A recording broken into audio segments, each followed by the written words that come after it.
I'm Danielle Martin. I'm an Associate Director on the Public Affairs team at Drury Porter Novelli. Jerry Nocton, I'm Director of Public Affairs at Drury Porter Novelli. So Drury as a communications agency has been talking recently about the importance of communicating at this time, and we thought it would be really interesting to look at the political side of things and how the government has communicated during this crisis. So today I'm talking to Jerry Nocton, who is the Director of Public Affairs at Drury Porter Novelli, and I just want to ask him a couple of questions on government communications during the crisis and get his thoughts on it. So Jerry, as I said, we're here today to talk about communications and political communications in a pandemic. You've been looking over the last few months, so I suppose I just wanted to ask you what stands out for you in the midst of all of this. I suppose it's a good time to look at it. It's 3 months since we had the first COVID case in Ireland. It's almost 3 months since we had the first death. And in that time, we have seen, unprecedented restriction on movement, on commerce, on our social lives. And extraordinary, I think, what comes across, and you look at some of the research that's been conducted in this, the public have maintained a very high level of confidence in what's been done and what the government have been doing in that time.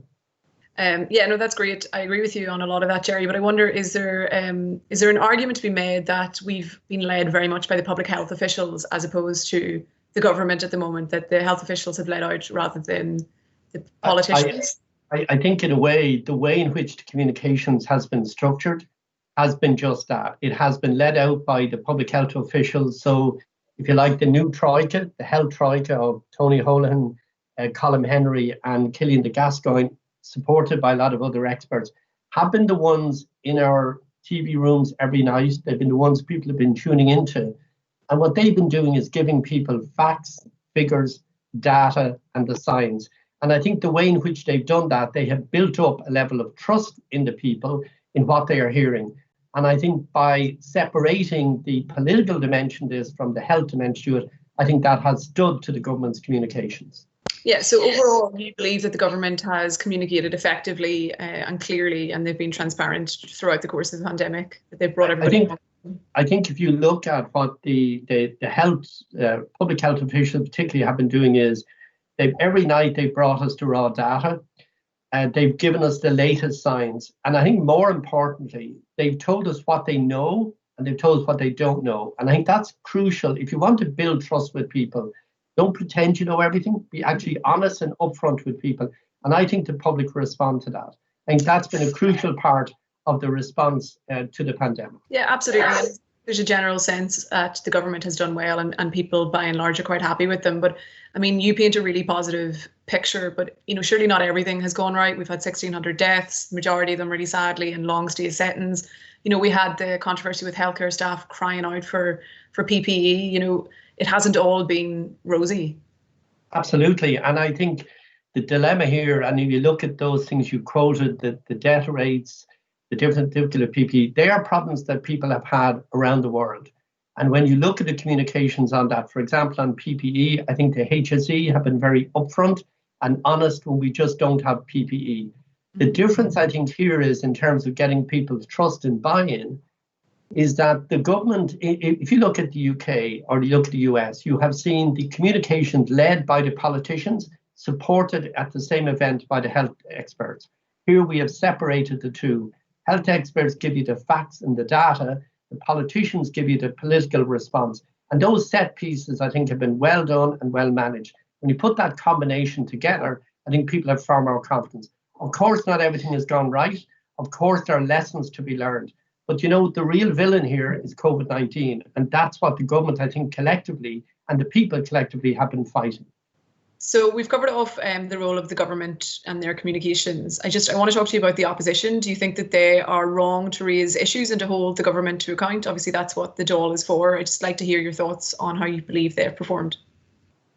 Absolutely. Look, that is their job. And politics of its nature is adversarial. And, the meat and drink of politics is conflict, questioning, exposure.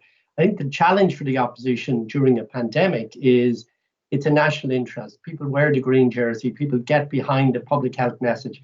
And I think that the opposition have done that and have done that responsibly.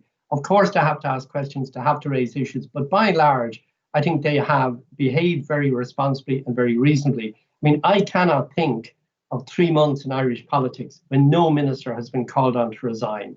And that's just a mark of, in a sense, the constructive role that the opposition have played during this pandemic.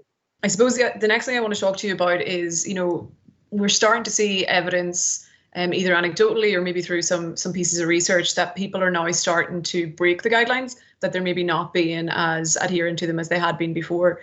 Do you think gradually solidarity is starting to break down, and do you think there's a communications issue in this, or is that just something that the media are reporting on that might not necessarily be the case? I think what's really interesting is, and I've heard Tony Holland talk about this, they talk about this anticipatory behaviour where the people are ahead of where the public health officials of the government are. And that certainly happened on the way into lockdown, where people were locking down in advance. There's probably an element now of people are breaking out a little bit ahead of the restrictions. But look, we don't live in a totalitarian state. We don't live in a police state. This has always been only possible with the goodwill and support of people.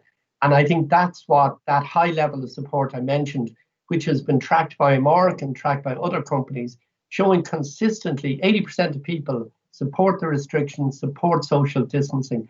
Okay, it will ease up, but I think by and large, a vast majority of people are behind the current plan.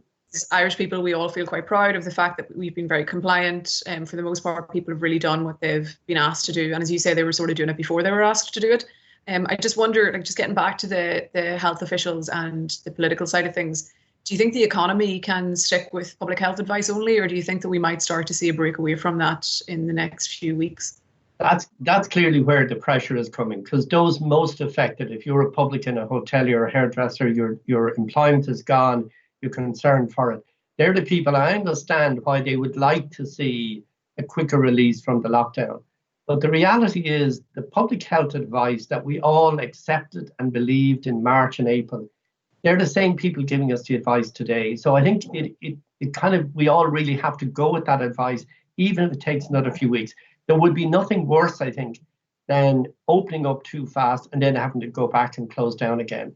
Now, it may well change, the public advice may well change, but I think by and large, we're hearing you hear a lot in the media now from groups like those who want to do things quicker. I think there is still a vast majority of people who are in tune with the advice and are happy to stick with the advice for the moment. So I suppose your view is that overall, I'm sure you think the government has made mistakes here or there, but for the most part that they've been very successful in how they've communicated in the midst of this crisis, and they've kept people calm and they've brought people along with them.